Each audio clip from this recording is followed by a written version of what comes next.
Fellow travelers, friends, welcome to the Dialogues Within. These are dialogues with myself and conversations with my friends. Most important of all, these are honest dialogues, steeped in truth.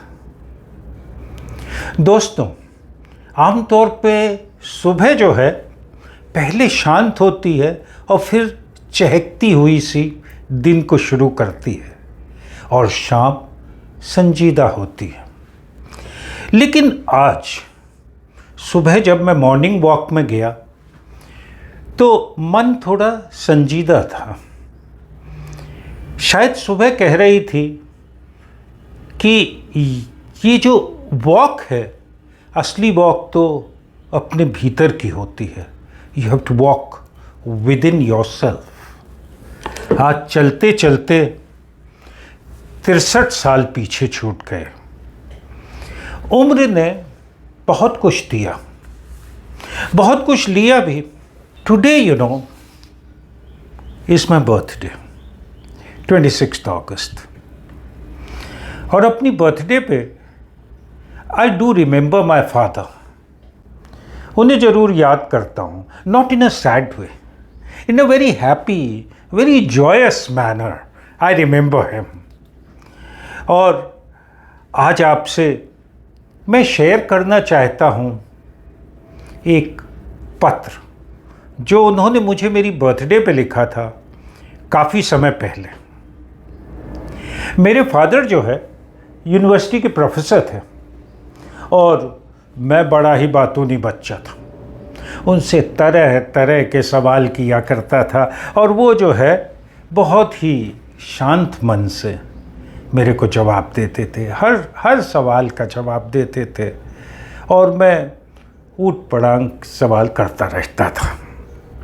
हम summer हिल में रहते थे, शिमला में, और manners annex था नाम जहाँ रहते। बड़ा सुंदर छोटा सा ब्रिटिश टाइम का कॉटेज था, 3 तरफ जंगल थे और शाम को कई बार ग्रामोफोन पे रिकॉर्ड लगा देते थे मेरे फादर सेंटाना का ब्लैक मैजिक वुमन। और वो सेंटाना का गिटार और ब्लैक मैजिक वुमन पूरी वैली को भर देता था। बड़ा ही सुंदर बचपन था, बहुत सुंदर। और जो है मैं उनके साथ कभी कभी, वो जब बाकी प्रोफेसर लोग के साथ मूवीज़ देखने जाते तो मैं भी लग लेता था। शिमला में रिट सिनेमा है जहाँ फ्राइडे को इंग्लिश मूवी होती थी, तो मैंने उनके साथ बहुत सी मूवीज़ देखी फादर के साथ अपने। को वैडिस, बेन हर, बड स्पेंसर, टेरेंस हिल की कॉमेडीज़, और फिर हिंदी की भी बहुत सी मूवीज़ देखी।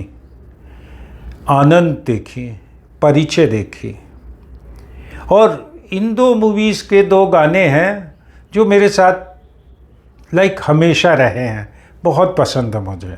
आनंद का गाना है ज़िंदगी कैसी है पहेली, और परिचय का है मुसाफिर हो यारों, न घर है ठिकाना, मुझे चलते जाना है, बस चलते जाना। तो जो मेरे फादर थे वो इस जहान से थोड़ा जल्दी चले गए, लेकिन मुझे वो बहुत कुछ दे गए उसमें। शायद इतना कि जितनी उनकी उम्र नहीं थी उससे 10 गुना ज़्यादा। और वो शायद ही वॉज अ कन्वर्सेशनलिस्ट, बातें करते थे, शेयर करते थे। To all the fathers I would say keep talking to your children, to all the fathers and mothers too. Mothers को तो फोर्सिबली बात करनी पड़ती है। खैर, जब वो दूसरे जहां में चले गए तो मैंने एक पुस्तक लिखी।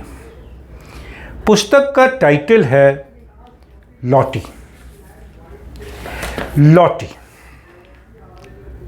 लॉटी क्यों है टाइटल? भाई, मेरा निकनेम लॉटी है और जीवन में जैसे जैसे उम्र बढ़ती है बहुत कम हो जाते हैं लोग जो आपको आपके निकनेम से बुलाते हैं। But nickname is the purest form of love which parents give to their child. खैर, ये बुक मैंने लिखी for his grandchildren, for fathers of this world, लेकिन also this book was a way in which I processed my grief, my loss of losing a father.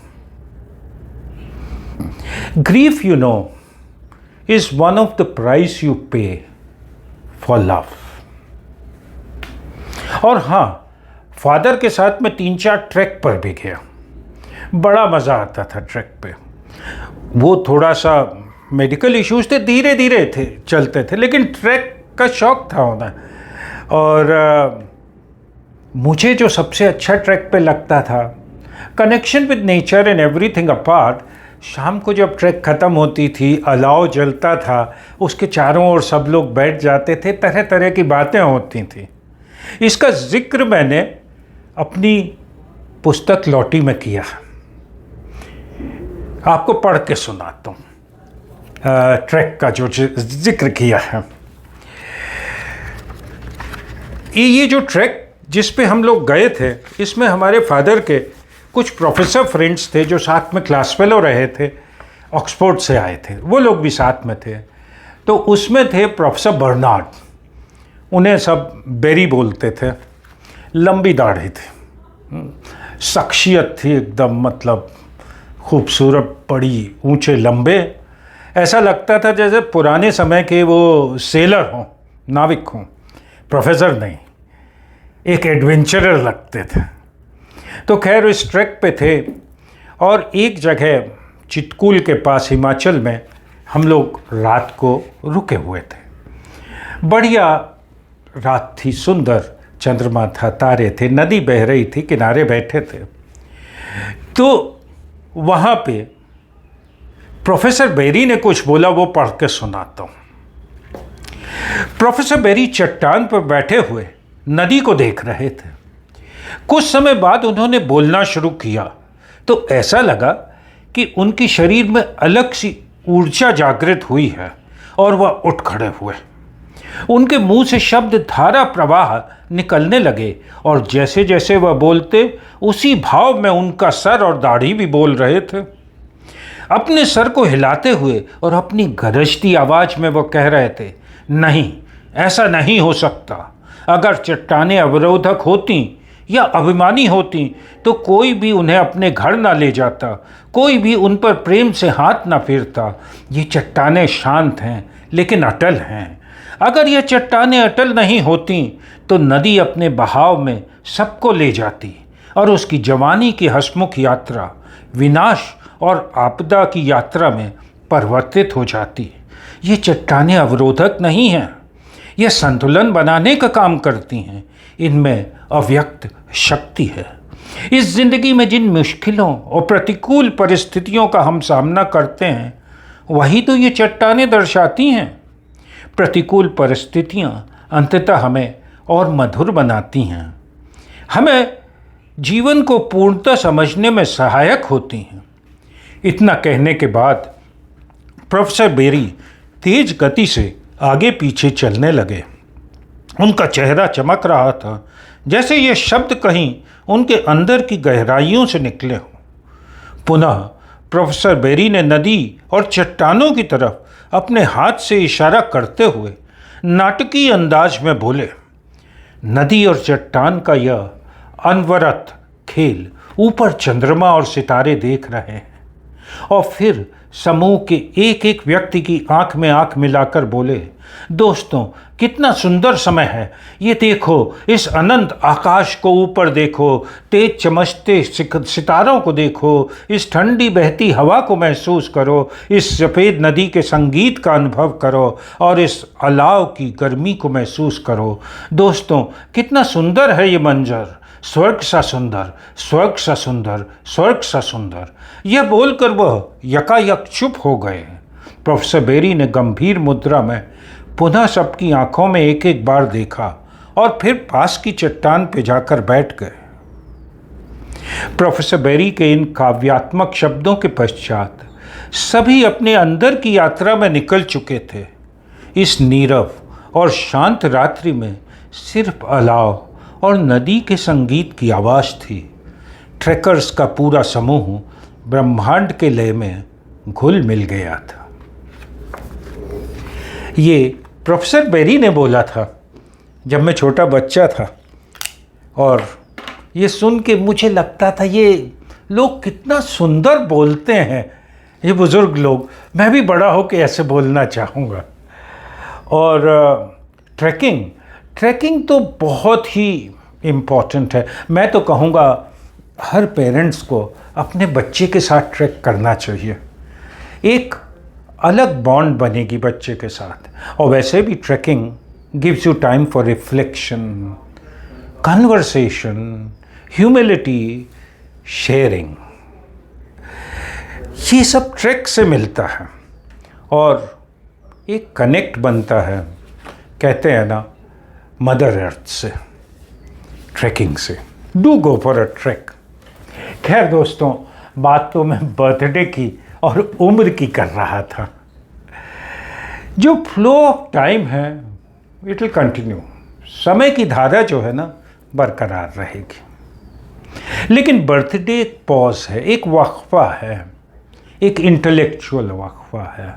समय चल रहा, उसी flow में एक इंटेलेक्चुअल वक्फा है, अपने आप से बात करने का, ये देखने का कि पीछे क्या छोड़ आए, आगे किधर जाना है। A review, an assessment, cherishing the joys which we have had in life and charting a path to go ahead. वैसे अगर बर्थडे से एज का मैट्रिक्स निकाल दें, there is no concept of age, तो क्या बचेगा? आई थिंक प्योर एग्जिस्टेंस बचेगी। और जब प्योर एग्जिस्टेंस बचेगी तो हम कैसे ज़िंदगी को रिव्यू करेंगे? नंबर्स में नहीं करेंगे, एक्सपीरियंसेस में करेंगे। व्हाट वी हैव लर्न इसमें करेंगे, हाउ वी हैव लव्ड इसमें करेंगे, हाउ वी हैव शेयर्ड इसमें करेंगे, ना? 63 साल पीछे चले गए। कैसा लगता है इस उम्र पे? अभी शरीर में पर्याप्त ऊर्जा है। सॉवरेनिटी ऑफ बॉडी और माइंड अभी बरकरार है, बनी हुई है, और मन अभी भी बच्चा है। Mind is sharp enough. लेकिन मालूम, कभी कभी आभास होता है कि समाज ने हमें थोड़ा पीछे छोड़ दिया है। The room which use to pulsate with your ideas no more wants your ideas, because you are no more a driver in life. ये समय है to shift gear, to share experiences, and to be a mentor, to talk to youth, give them what you have learned, distribute. ये तो वो पड़ाव है जिंदगी का जो आगे की जर्नी को बहुत खूबसूरत बनाएगा। और हाँ, समाज थोड़ा सा आपसे आगे चले जाए, आपको भूल जाए, but your loved ones will never forget you. और इन फैक्ट आजकल क्या है कि व्यस्त है जीवन सबका, बच्चे भी बाहर रहते हैं, but silence and distance does not mean absence of love. Fact तो ये है दोस्तों, at this stage love is generous, it is not demanding, it is very generous. और नौजवान दोस्तों के लिए आपकी दुनिया तो बहुत complex, it's a very difficult life you have ahead.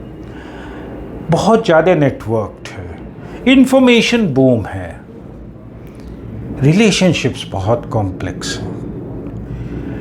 खैर, मैं तो कहूँगा choose happiness, choose to be happy. In fact we want everything and we work for it, but we want happiness to happen in our life. Let us work to be happy. और एक और चीज़ मैंने देखी है, we invest too much in our career. Even now मैं देखता हूँ after retirement भी मेरे फ्रेंड्स अभी भी करियर और उसके बारे में, कॉम्पिटिटिवनेस के बारे में बहुत डिस्कशन करते हैं. No, we invest too much in our career and we under invest in our relationships. मैं तो कहूँगा अपने यंग फ्रेंड्स से इन्वेस्ट इन रिलेशनशिप्स. और इस बदलती दुनिया में, कॉम्प्लेक्स दुनिया में, अगर एक skill, one skill which is very necessary, it is the skill of conversation and the art of communication. This will take you everywhere in this world. It is a very, very important skill. वैसे आज जब 63 साल की यात्रा ख़त्म हुई और सुबह जब मैं वॉक कर रहा था तो ये एक ख्याल आया, कदम धीरे धीरे चलते रहें और मन शांत रहे. आज मैं अपनी बर्थडे पे आपको क्या गिफ्ट करूं? Allow me to dedicate my book to all of you. This book, Lottie, both in English and Hindi, is for all fathers, all parents, all children. Let me dedicate this book to you, as also the letter which my father had written to me long back on my birthday. मैंने उस letter को frame करके अपनी study में लगाया हुआ है. मैं इस लेटर को आप सबको डेडिकेट करना चाहता हूँ. पढ़ के सुनाता हूँ, लेकिन दो अमेंडमेंट करूँगा. डियर लॉटी की जगह डियर फेलो ट्रैवलर्स बोलूँगा. योर अफेक्शनेटली योर पापा की जगह अफेक्शनेटली लॉटी बोलूँगा. तो दोस्तों, this letter goes like this. Happy birthday to dear लॉटी.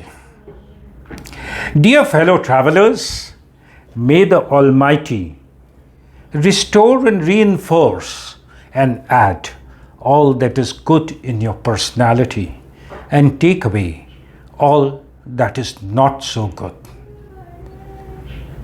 Affectionately yours, Lottie. 26th August 23. दोस्तों, अभी एक मोबाइल में मैसेज आया बैचमेट का, Where is the party tonight? अरे साहब, शाम को पार्टी होगी और घर में हमारे 2 छोटे बच्चे हैं, सार्थक और जैन, उनसे cake कटवाएंगे. There will be food, there will be music, there will be dance. Dance, dance wherever you may be. I am the Lord of the dance, said he. Shambhu, Shambhu. Peace and joy to you. Smiles and cheers to you.